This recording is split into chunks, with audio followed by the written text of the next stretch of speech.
coming 2028, may posibilidad po bang tumakbo kayo? Ma'am, please! Ma'am, please! Please! Yes, ma'am. Para mapaghandaan namin lahat. We are serious.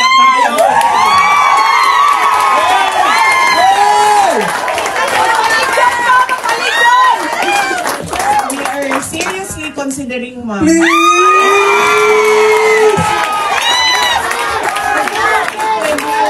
Tuloy-tuloy yung Yes! Mama, awa ka! Hindi siya pwede. Yes, I really believe that our country will be great, and I really believe We will be with you! Hey!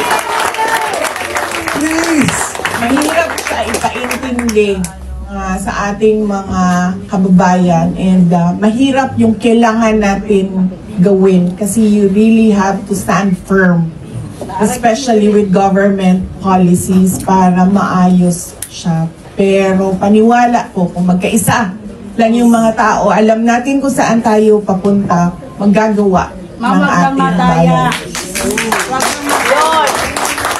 Yes, ma'am, isa din yan sa kailangan bantayan ng mga kandidato.